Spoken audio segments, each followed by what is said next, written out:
Hey, before we get started on this video, I just wanted to make a quick announcement that next week there won't be a new episode of Cowboy Bebop. Basically, I went on a vacation the other week, basically, and so I took a break from recording videos.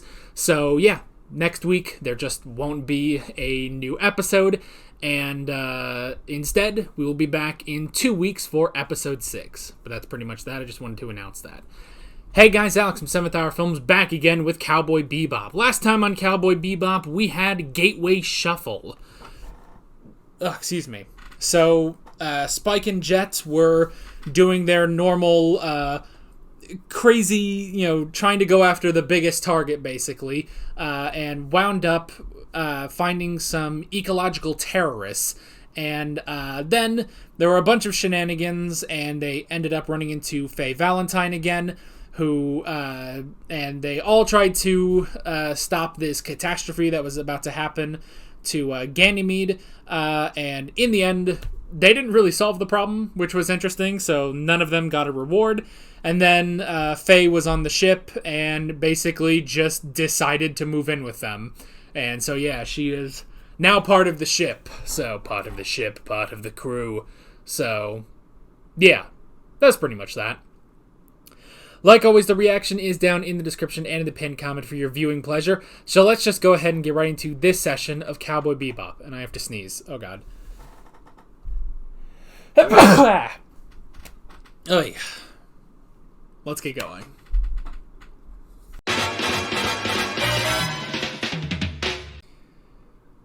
Huh.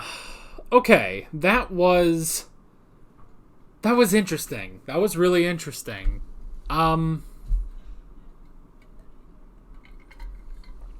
That was like... That was just like everything and nothing at the same time. That was so not... I don't even know like how to describe this. Like, that's so not fiction, I think. Like, is that a way to describe it? Like, just the way all of this sets up, like okay, we're gonna tell Spike's backstory, basically. But we're basically not going to tell it. He doesn't tell anyone. He doesn't, like, tell the story to Faye or to Jet. It's all just what he remembers, and it's something he just has to go do, you know? It's something he has to go do. And then the only reason they're sort of caught up in it at all is because Jet has to go help him, make sure he's okay.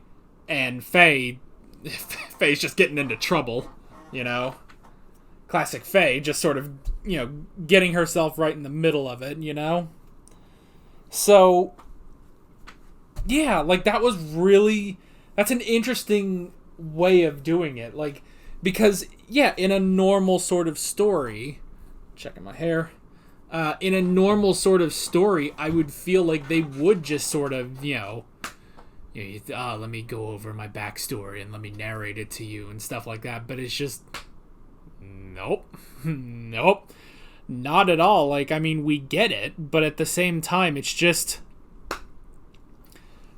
nope. This is just something that happened, pretty much, What an interesting way of doing that. A very, very interesting way of doing that. And honestly, containing it pretty much into one episode. And that's it. That is pretty much all you need for any sort of backstory on Spike, So, alright. Cool. So, what was it? The Red Dragon Syndicate? Interesting. Now, I kind of talked over his sort of dramatic line to Faye. Let me go back to that real quick. Vicious. Alright. So his name, I guess, is Vicious.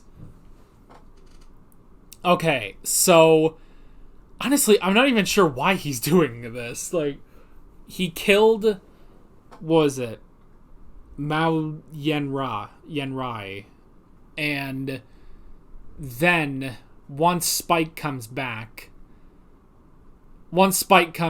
he has to kill him too, pretty much. Then that's just it. That's really just it. It's like, and I don't know. Like, I'm not entirely sure. Like, why did he do this? I don't know. I'm not really sure. But, all right. Cool. I don't know. It's sort of a weird thing that it's like, I can't even, like, fully talk about it because, yeah, there's nothing, like, they don't even talk about it that much. You just get flashes. You don't even fully have what happened with Spike, you know?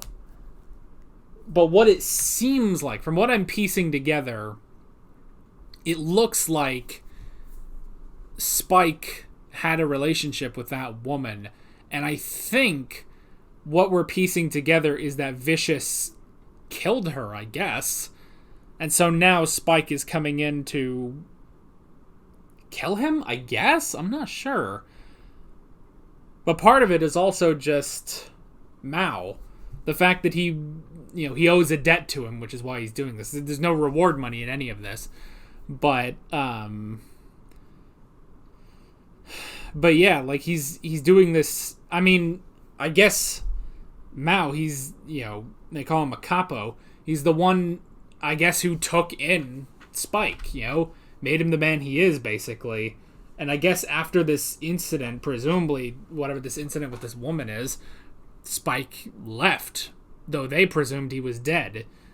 And once Mao is killed by Vicious, then Spike comes back, pretty much, which is interesting. And yeah, that's basically, and then he does it. It's like, and again, just the fact that this doesn't play out like a huge, or like a sort of typical story, like you don't get, I don't know. It's just interesting. Just the way of doing it. Like, it's definitely more like visual storytelling, but even in a way, like, I mean, I've seen some, visual storytelling without a narration and stuff, but you still kind of see the story start to finish. Like, the main one that's popping into my mind, this is a sort of off-topic example, but when they show Ymir's backstory in Attack on Titan, the founder, Ymir, that sort of thing, it basically just shows it, front to center of what happened to her. But this is just, you just get these quick flashes of Spike's backstory, just enough to see, you see him and Vicious, you see that it's, this sort of friendship that they had that did get ruined, and you see the woman, you see how, she would patch up Spike and stuff, you see that she ended up dying, and that probably created this conflict, Maybe. I mean, I don't even know. I'm still not entirely sure what was the conflict that, they presumed Spike to be dead. I'm not even sure, but that's not even the point, But just to have it in just such quick flashes and just the briefest dialogue between Spike and Vicious, and then he's dead. He's completely dead. He's taken out by that grenade, Spike, luckily, getting out of there alive. If only just because he had, people to help him heal after that, But yeah, like, it's just such an interesting way of doing it. And honestly, you could even say, because most of it is just, is what we see when Spike is falling out of the window, Like, that's pretty much when we see it, and you can just say that's Spike's life, flashing before his eyes, basically. At least some of that. So, yeah, that's just really, really interesting. And, I mean, it definitely adds, like, a whole new level. And you can understand everything. You understand his relationship to Annie. You can understand his relationship to Mao. His, relationship to Vicious. You understand, like, everything, and none of it is ever told to you. And I know it sounds, I'm making this sound like such a big deal when it really shouldn't be, It really shouldn't be, to be honest. Like, this is I guess this is sort of the classic, show, don't tell. but I don't know. I guess it's just how fast it was, The fact, that this is all just contained, within a 20-minute episode, and all of that, those flashes pretty much, like, that's, what, like, a minute, pretty much, 1 minute, and it's just these quick flashes, pretty much, and then that is basically it, and then you have to infer everything else from the little bits that you hear in basically what precedes it in the episode. So, like, I feel like it's even different, because there are other shows. A classic example I think of show don't tell can be Breaking Bad and Better Call Saul, because there are a lot of times where they just don't talk for like 5 or 10 minutes and just something is just happening and you just infer everything that happens. It's not just being explained to you, but this is like I just feel like this takes show don't tell to just such another level, basically, and you get it, you understand it enough even without knowing everything. And if anything, you can probably get that just from, like, this is practically Faye's perspective, or even Jet's to an extent. Like, Jet understands that something is going on, but he doesn't know everything, He's like, oh, what's your business with this? Come on, tell me. And Spike is like, well, why don't you tell me about your arm, It's that same sort of thing. It's just sort of a man's past. It's like, you're saying all this, but you haven't said anything about your past, basically, with some rare exceptions. So I like that. I really do like that. It's just so quick and so just, no, we're not going to tell you. We're not going to explain it. We're not going to sit here and just have all this dialogue. And we're barely even going to, like you have to make the connections. And then especially just in that flash, like you get about 10% of it from